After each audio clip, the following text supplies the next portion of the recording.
Deus olha de cima para baixo.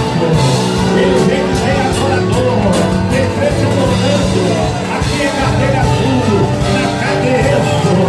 Aí ele manda o anjo mensageiro trazer a minha, a sua, a nossa vitória. Oh, glória a Deus, posso levar com a mão. Glória, glória, glória, glória, glória, glória.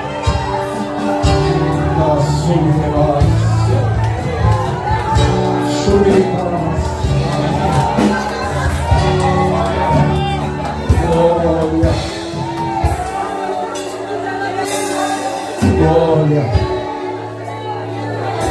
É interessante, irmãos, que eu passo para os irmãos. Interessante que eu falei para ele, eu falei assim, por que você não coloca aquele o início da tua palavra? Eu falei assim, tá bom, pai, vou orar ao Senhor. O ministério louvo ao Senhor.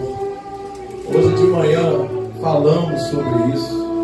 Aí vem as crianças também louvando esse louvor. Presença maravilhosa. Apocalipse, capítulo de número 1.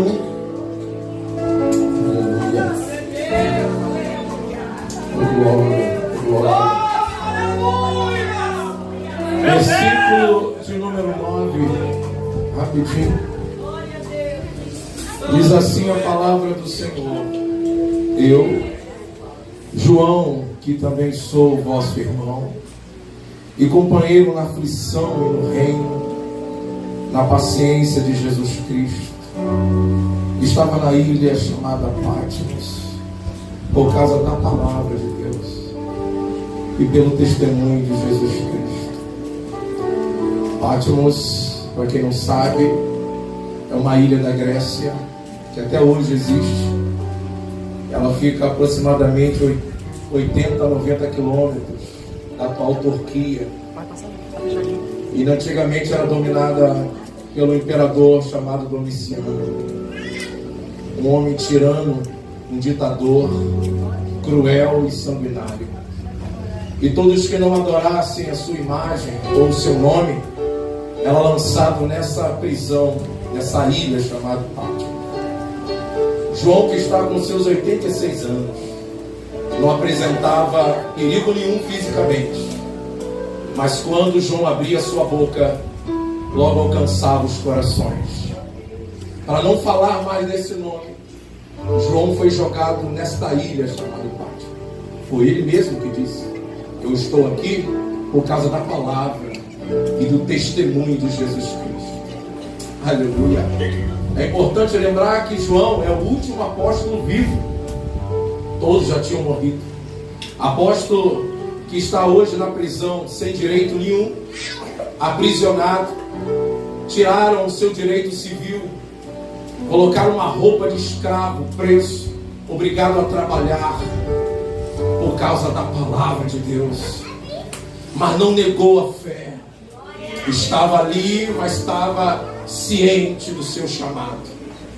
Mas esse prisioneiro, ele vai receber uma visita de um visitante ilustre, chamado Jesus, aquele que andou sobre as águas, aquele que acalmou o vento e o mar, aquele que multiplicou pães e peixes, aquele que ressuscitou Lázaro, a filha de Jairo e o filho da viúva de Naim, aquele que curou os 10 leprosos, a sogra de Pedro, deu vista aos cegos.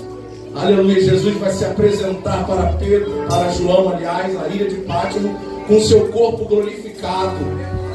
E João tenta olhar para ele, oh glória, e ele vai ver Jesus com o cabelo branco como a neve. O seu rosto brilhava como o sol ao meio-dia. Os seus olhos brilhavam como chama de fogo. A sua boca saía uma voz de muitas águas, um som de muitas águas, com vestido branco com um cinto de ouro, e os seus pés estavam brilhando como latão reluzente. Oh glória! João tenta olhar, mas não consegue, e cai sobre os seus joelhos. Jesus se aproxima e coloca a mão no seu ombro E disse: João, não temas, porque eu sou o Alfa e o Ômega, eu sou o princípio e o fim. Eu fui morto, mas estou vivo para todo sempre. Eu tenho a chave da morte e do inferno. Quem crê que ele está vivo, diga glória. E ele está no nosso meio. Glorifica o nome do Senhor e aplauda o nome do Senhor.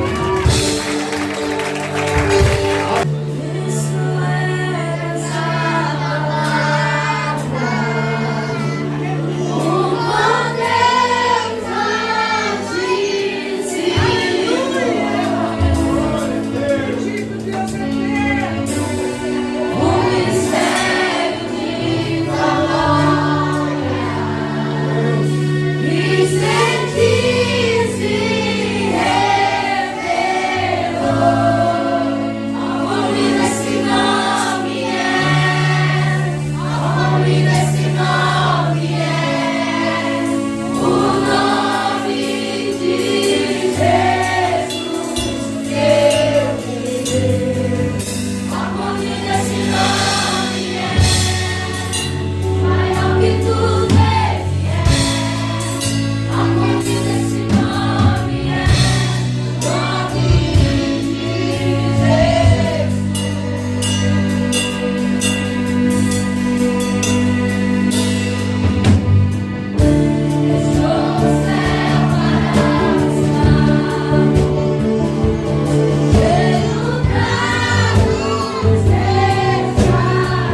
Jesus. Poderoso esse nome é, maravilhoso esse nome é, e é assim pode nesse lugar. Início eras a palavra,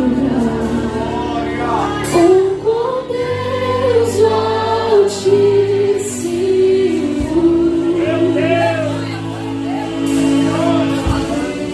o mistério de sua glória, que feitiço revelou. Oh, quão lindo esse nome é, oh, quão lindo esse nome é, o nome de Jesus, meu Deus. Oh, quão lindo esse nome é, maior que tudo ele é. Oh, quão lindo esse nome é, o nome de Jesus.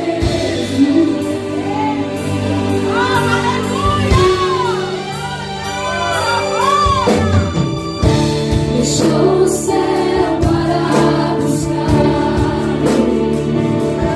veio pra nos resgatar.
Aleluia.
aqui, Senhor, reunidos em Teu nome, Pai.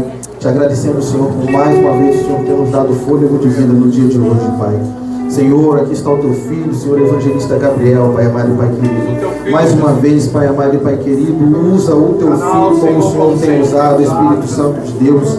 Usa, Pai amado e Pai querido, a boca dele para falar para nós tudo aquilo que o Senhor tem, Espírito Santo de Deus, para nos dizer nesta noite, Senhor Jesus. Pai amado e Pai querido, o Senhor tem liberdade no nosso meio para agir, Senhor, e através da vida do Teu Filho, mais uma vez, faça conforme a Tua vontade, em nome de Jesus. Amém.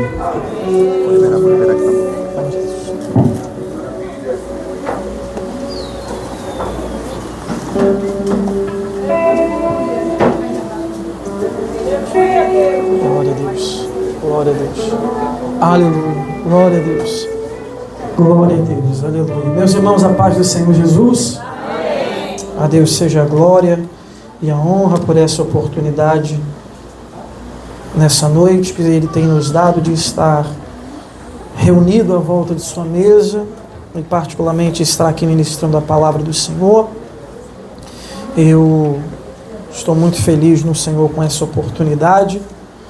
Peço, antes de qualquer coisa, que os irmãos possam orar pela nossa família Félix. Tivemos uma perda agora à tarde, muito difícil, de uma tia nossa. Inclusive, minha tia Patrícia e minha tia Paula presenciaram o momento que nossa tia Diná partiu para o Senhor. E é uma perda muito grande para a nossa família. Mas peço aos irmãos que orem para que Deus possa confortar também os nossos corações. Amém? Meus irmãos, abra sua Bíblia comigo, por gentileza, no livro do profeta Jeremias, capítulo 18. Apesar de hoje estar meditando durante a tarde muito na primeira carta de João, que foi uma das bases da nossa escola dominical, que, diga-se de passagem, foi extremamente edificante, mas o Senhor me trouxe esse texto e eu queria compartilhar com você. Livro do profeta Jeremias, capítulo 18.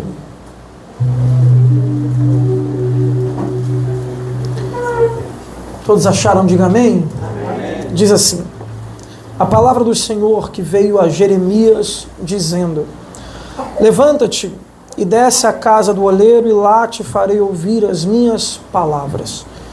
E desci à casa do oleiro, e eis que ele estava fazendo a sua obra sobre as rodas. Como o vaso que ele fazia de barro se quebrou na mão do oleiro, tornou a fazer dele outro vaso, conforme o que pareceu bem aos seus olhos fazer. Então veio a minha palavra do Senhor, dizendo: não poderei eu fazer de vós como fez este oleiro, ó casa de Israel?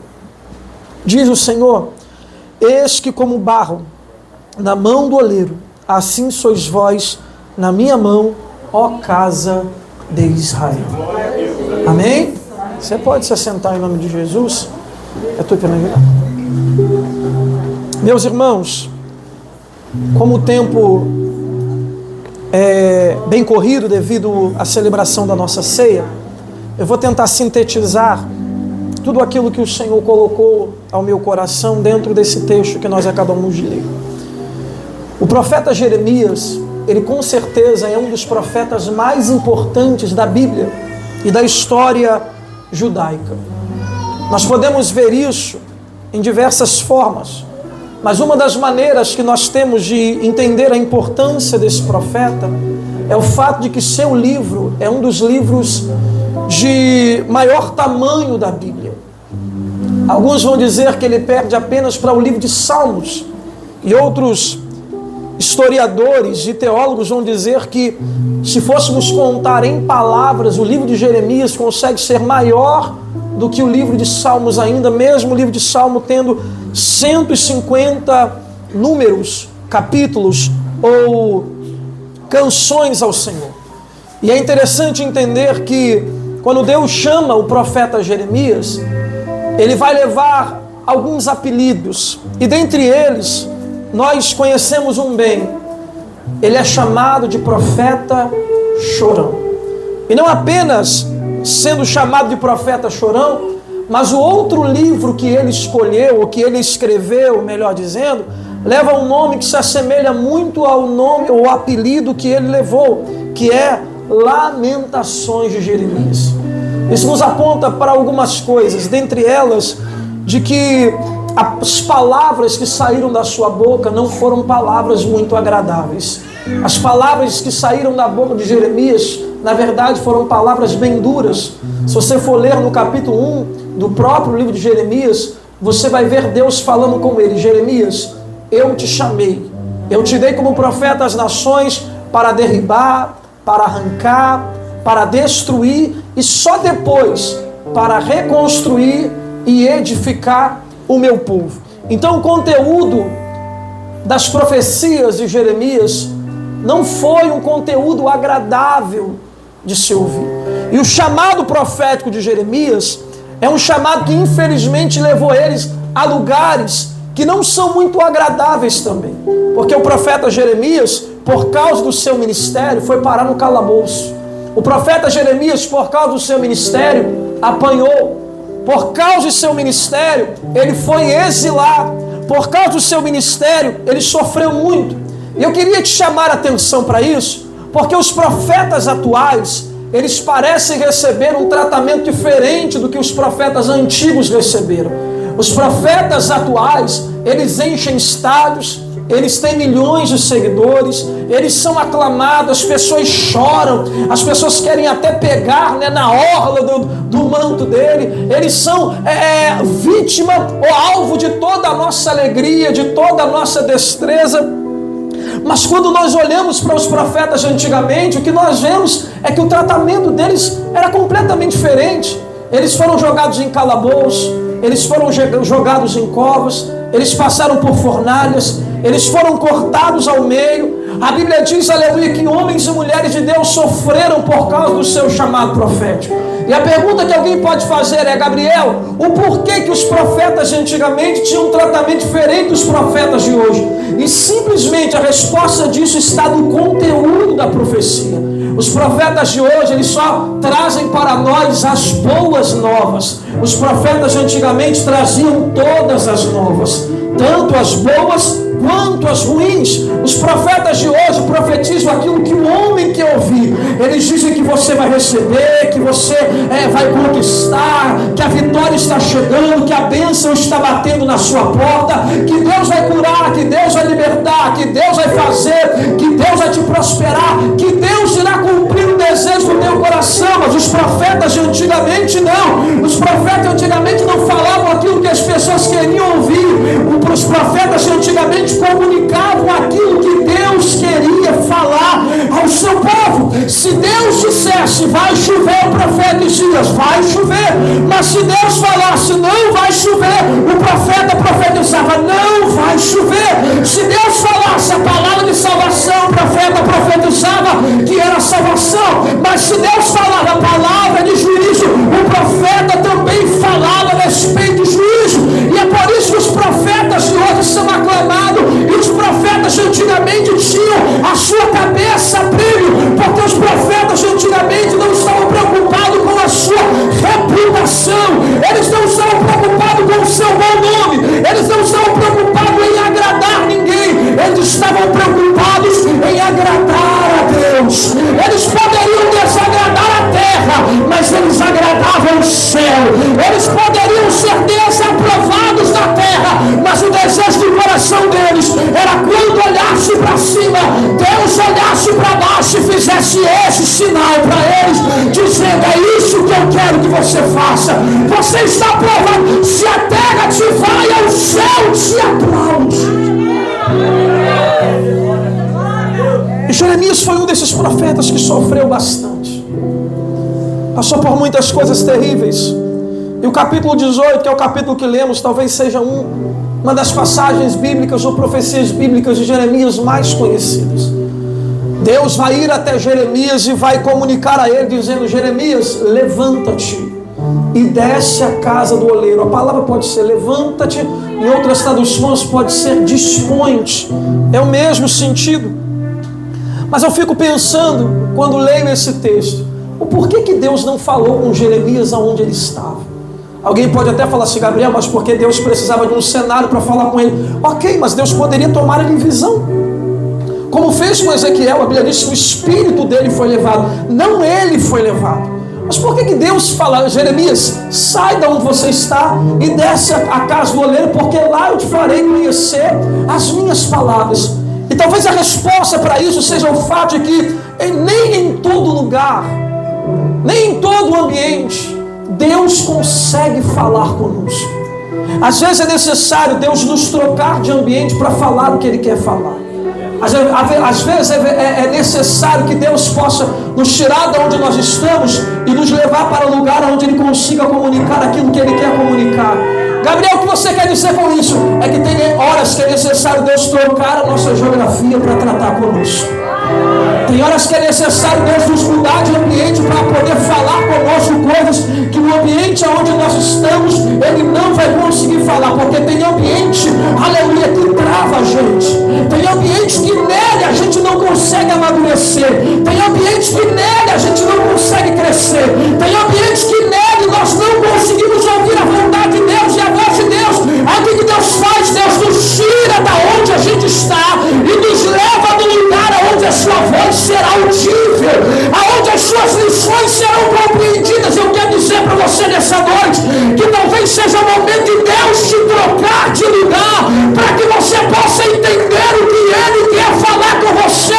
Eu não sei em que âmbito isso se encaixa, eu não sei em que situação da sua vida isso se encaixa, mas tem hora que Deus tem que cortar o cordão umbilical, tem hora que Deus tem que nos fazer homem, nos fazer mulher, tem hora que a nossa fé tem que amadurecer, tem hora que o nosso ministério tem que amadurecer, tem hora que a gente tem que crescer e entender que leitinho não nos alimenta mais, mas o alimento sólido, ele alimenta de fato a nossa alma. Deixa eu te falar uma coisa aqui, tem mudanças que não estavam planejadas, tem mudanças que a gente não queria, tem situações em que Deus nos troca de lugar e a gente nunca planejou, mas eu posso te dar um conselho, aleluia. Jesus falou para Nicodemos, o vento sopra onde quer, se ouve a sua voz, mas não sabe nem de onde vem, nem para onde vai. Assim é todo aquele que é nascido do Espírito, o vento leva ele para onde ele quer.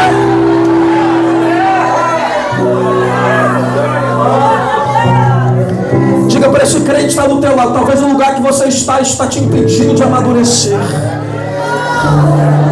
Talvez os ambientes que você está frequentando está te impedindo de ouvir a voz de Deus. Eu quero declarar essa noite que mudanças que não estavam planejadas, mas vem de Deus, vão te fazer crescer, vão te fazer amadurecer, vão te fazer prosperar. Não é que o lugar onde Jeremias estava era ruim, mas Deus falou, eu vou te levar para a olaria, porque lá você vai ouvir a minha voz. Gabriel, mas eu não quero mudar. Gabriel, mas eu não quero ir. Gabriel, mas eu não planejei. Gabriel, mas não é a minha vontade. Mas assim diz o Senhor, eu te arranco das suas raízes e te coloco na minha olaria, para que tu cresça, para que tu amadureça, para que se torne um crente melhor.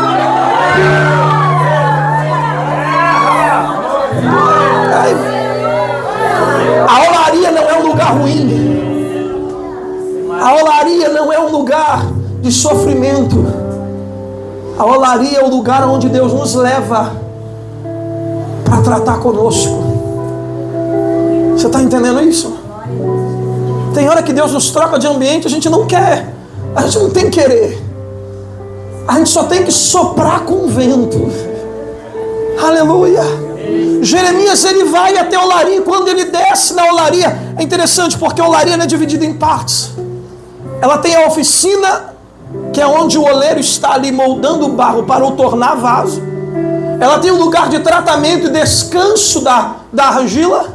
Ela tem a fornalha e ela tem o lugar do lixo, que é onde aqueles vasos que não têm recuperação são descartados. Jeremias, ele é levado para a oficina. E ele vê ali um oleiro que está sentado e ele está moldando um barro e transformando ele em vaso. Essa roda que a gente fala e muita gente não sabe o que é, eu queria que você imaginasse comigo um prato grande em cima, uma haste e um prato pequeno embaixo. E o oleiro fazia o quê? Ele empurrava a roda de baixo com os pés. E como essas duas rodas, a pequena de baixo e a grande de cima, elas estavam ligadas por uma haste, quando a roda de baixo girava, a de cima também girava automaticamente. E o oleiro está lá, moldando o barro. Se você for pesquisar na natureza, existem 200 tipos de barro. Quantos tipos de barro? Só que desses 200, só 8 servem para ser vaso. Dos 200, só 8 prestam para ser vaso. E eu fui tentar entender o porquê que só tem 8 dos 200 e os 192. Por que só 8? A ciência explica isso. É que só dá para fazer do barro vaso aquela argila, aliás, aquele barro que tem uma concentração grande de argila. Ou seja, se o barro não for muito barro, ele não presta para ser vaso. Mas se o barro for muito barro, ele presta para ser vaso. Entenda uma coisa aqui nessa noite. Para ser vaso tem que ser muito barro. E por que você está falando isso, Gabriel? É porque tem gente que no processo de molde quer virar ouro. Porque Paulo falou para Timóteo assim: Timóteo, tem vaso de ouro, vaso de prata, vaso de madeira e vaso de barro. Só que você vai ver na Bíblia Deus sempre escolhendo o vaso de barro. Deus sempre quer o vaso de barro. Só que tem gente que ainda está na roda e já está virando ouro. Tem gente deixando de ser barro para virar prata. Tem gente deixando de ser barro para virar madeira. E Deus está dizendo: você ainda nem saiu da roda e já mudou tua essência. Você ainda nem saiu da olaria e já mudou quem você é. Só que Deus te trouxe aqui nessa ceia para dizer: para ser meu vaso tem que ser barro. Se for ouro não presta, se for prata não presta, se for madeira não presta. Quanto mais, aleluia, moldado pelo oleiro, mas eu tenho que entender, eu preciso continuar sendo barro. Eu saí da olaria, continuo sendo barro. O oleiro quer me usar, eu permaneço sendo barro, porque para ele só presta se for barro. Você está entendendo isso? Aí quando ele sai da oficina, ele vai para o lugar do descanso e depois ele vai para a fornalha. E eu queria que você imaginasse isso comigo: um forno. E o oleiro pegando o vaso e colocando dentro do fogo, dentro da fornalha. Irmão, a maneira com que o barro reage ao fogo é tremenda. Porque se o oleiro pegasse um vaso de ouro, irmão Jeremias, e colocasse dentro da fornalha, o que ia acontecer com o ouro? Ele ia derreter. Se ele pega o vaso de prata e coloca no fogo, o que acontece com o vaso de prata? Derrete. Se ele pega o vaso de madeira e coloca no fogo, o que acontece? Queima. Mas quando ele pega o vaso de barro e coloca no fogo, o barro não derrete, o barro não queima, o barro cria resistência, o barro endurece. É por isso que não presta se for ouro, não presta se for prata, não presta se for madeira, porque se for qualquer um desses três, quando entrar na fornalha se acaba. Mas porque temos que ser vaso de barro? Porque quando Jeová nos passar na fornalha, o fogo vai tentar nos derreter. Mas quanto mais a gente passa no fogo, mais crente a gente fica, mais fiel a gente se torna, mais filhos de Deus nós somos. Eu queria te convidar essa noite a entender que quando o aleluia Deus te coloca no fogo, você não derrete, você vira mais crente. Teve um doido na Bíblia que colocou 3 vasos de barro dentro de uma fornalha, e os vasos tinham até nome: Sadraque, Mesaque e Abednego. Quando colocou os 3 vasos de barro dentro da fornalha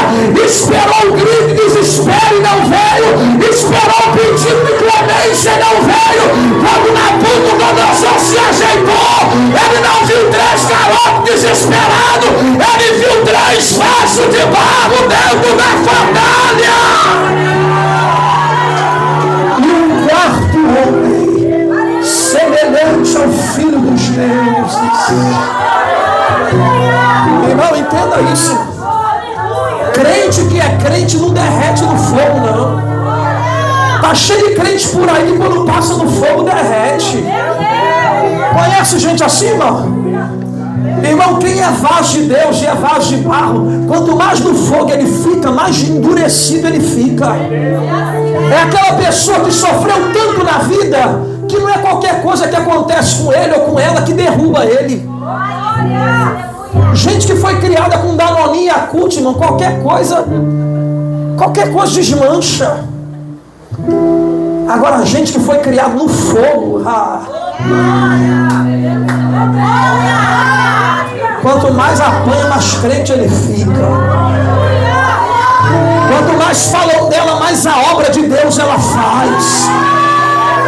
Porque Paulo escreveu que nós não somos daqueles que recuam para a perdição, mas daqueles que avançam para a salvação. Deus não te deu espírito de temor. Você não é de ouro, você não é de prata, você é de material que quando você entra no fogo, você cria estrutura espiritual.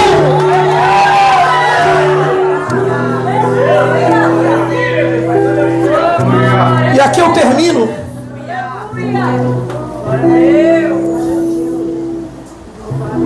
Quando o oleiro vai tirar o vaso do fogo, da fornalha, ele faz uma coisa. Adriano, me presta uma baqueta, por favor. Obrigado. Olha para mim aqui, eu vou encerrar agora. Vou descer aqui, puxa. Quando o oleiro vai abrir a porta do forno, ele não vai tirando assim, Letícia, o vaso. Ele vai chegar no vaso e vai fazer assim, ó. Vai usar uma vara para bater no vaso. E o segredo está aqui. Quando ele bate, se o vaso fizer eco, não está pronto, volta para o fogo. Agora, se o vaso apanhar e não fizer barulho, está pronto.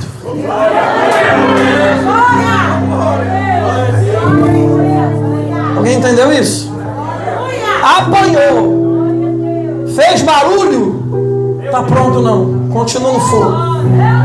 Apanhou, ficou em silêncio, está pronto. Está pronto. Está pronto. Está pronto. Está pronto.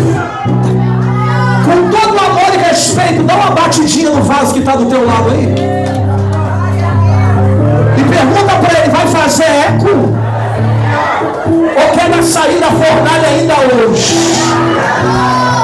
Vai apanhar e aprender a ficar calado ou vai ficar murmurando?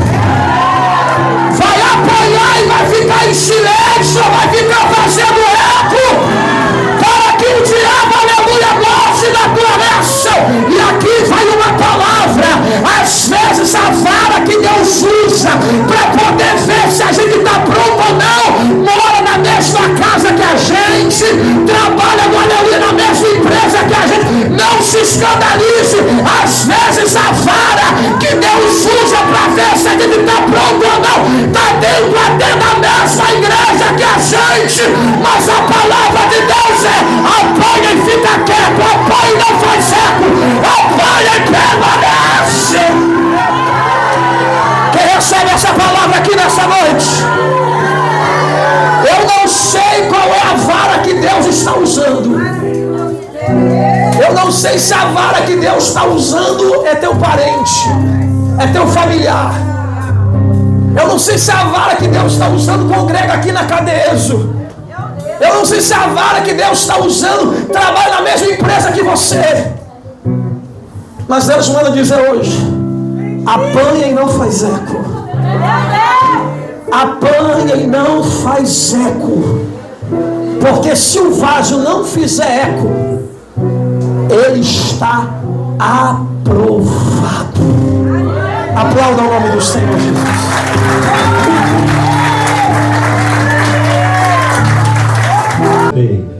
Que o Senhor Jesus, na noite que foi traído, tomou o pão e, tendo dado graça, partiu e disse: tomai e comei, isto é meu corpo que é partido por vós, fazei isso em memória de mim. Semelhantemente também, depois de cear, tomou o cálice, dizendo: esse cálice é o novo testamento no meu sangue, fazei isso todas as vezes que bebedes em memória de mim. Porque todas as vezes que comerdes esse pão e bebedes esse cálice, anunciai a morte do Senhor até que venha. Portanto, qualquer que comer este pão e beber esse cálice do Senhor indignamente será culpado do corpo e do sangue do Senhor. Examine-se, pois, o homem a si mesmo, e assim coma desse pão e beba desse cálice. Amém? Irmão, a Santa Ceia para os crentes que estão em comunhão, batizados nas águas, direitinho, para servir o Senhor. Você que ainda não pode tomar, continue orando, continue pedindo a Deus para que Ele te dê essa oportunidade de você poder participar. Eu lembro uma congregação que nós tínhamos lá em Vila Vintém. Não é que eu desejo isso, não, mas tinha uma senhora lá, irmão, que ela convivia com o Senhor e ela não era casada, e o seu ex-esposo estava vivo, e todas as santas ceias ela não podia tomar. Uma vez Deus mandou falar: continue orando, porque Deus vai agir. Não demorou 4 meses, o homem morreu. Ela ficou livre para casa e tomou a sua primeira santa ceia conosco. Não estou falando isso, não. Preste atenção. Nós não queremos que ninguém morra. Teu ex-morto, que Deus salva, liberte. Amém. O nosso evangelista Edilson vai orar pelo pão. O pão já é consagrado ao Senhor, tá, irmãos?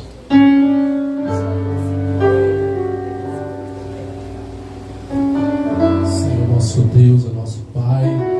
Meu Deus, eis aqui o pão, Senhor, que foi feito, Senhor, pelo homem, pela mão do padeiro, Senhor, mas que neste momento simboliza o teu corpo, Senhor.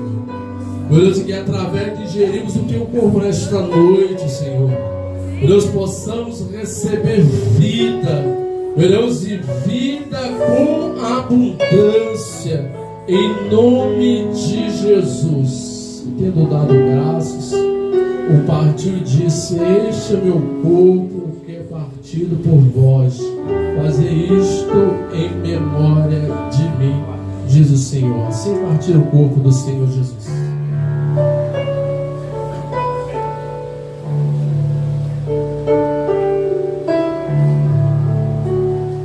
Cristo já nos preparou um manjar que nos comprou,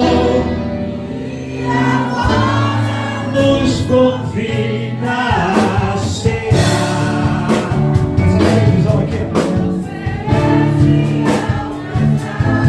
que de graça a Deus.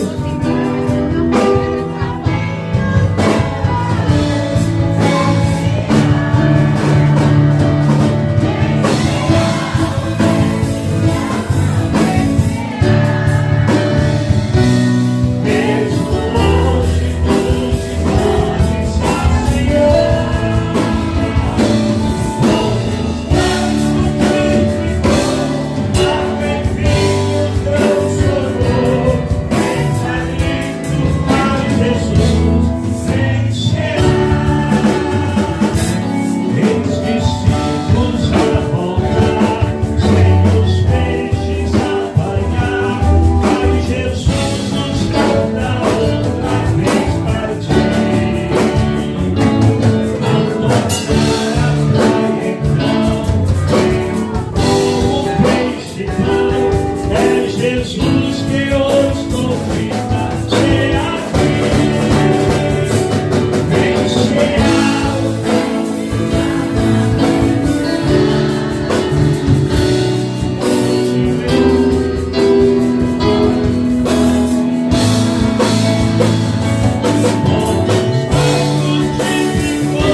E tendo dado graça, partiu e disse: tomai e comei, isto é o meu corpo que é partido por vós, fazei isto em memória de mim. Alguém pode participar do tempo? Fazei isso todas as vezes que beberes em memória de mim, porque todas as vezes que comedes esse pão, bebedes esse cálice, anunciar a morte do Senhor até que venha. Evangelista Simão.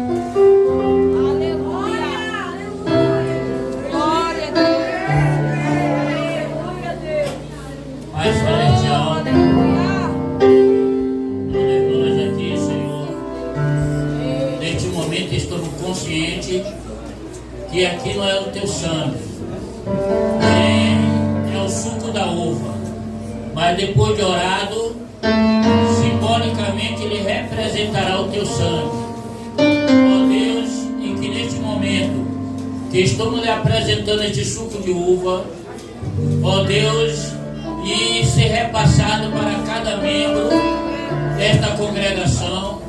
Ó Deus, nós temos história, Senhor, de pessoas que participaram desse memorial e foram curados instantaneamente de enfermidade, de câncer e de tudo, e todas as doenças contagiosas, porque o sangue de Jesus tem poder, porque o sangue de Jesus limpa o pecado. Ó Deus, e que neste momento, Senhor, desde já, Senhor, eu oro e agradeço ao Senhor. Neste momento eu considero, Senhor, simbolicamente como o sangue do Senhor Jesus, agora e para sempre. Semelhantemente, depois de cear, tomou o cálice dizendo: esse cálice é o Novo Testamento do meu sangue. Fazer isso toda vez que bebeste em memória de mim.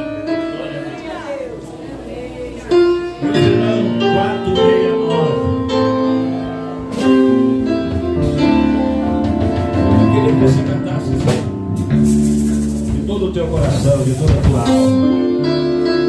Quando chegue a tormenta, este mundo destruir, o teu nome não se vai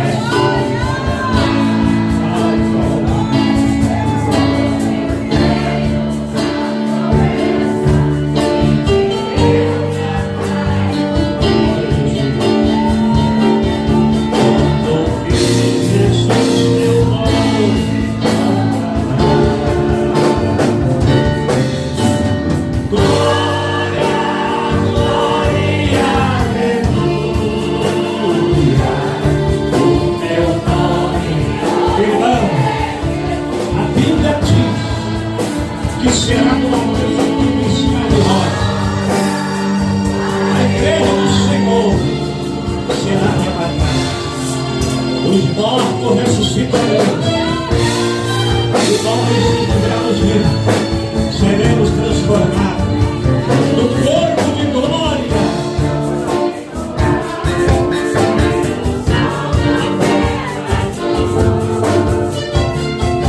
O nome ouvirei Jesus chamar, passarão a terra e o mar, mas será Jesus, e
irmã.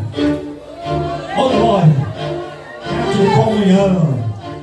Abacabacebe, cara, caralho, amante velho, recalacela, mante, carizovas, oh, glória. Isso, deixa Deus te usar. Aleluia. Oh, aleluia. Glória a Deus. Glória a Jesus. Meus irmãos.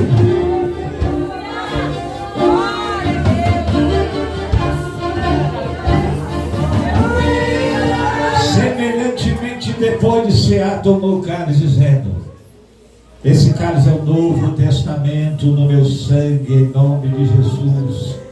Tomai dele todos, em nome do Senhor. Digo, Senhor, que o Senhor visite esse irmão, visite essa irmã. E cada um dos seus servos que aqui se encontra, dê graça, dê força, para eles atravessar as diversidades, o magravio, e que mês que vem nós possamos estar aqui, Senhor, nesse mesmo horário, comemorando ou celebrando a morte do Senhor até que venha, em nome de Jesus. Aplauda o nome do Senhor.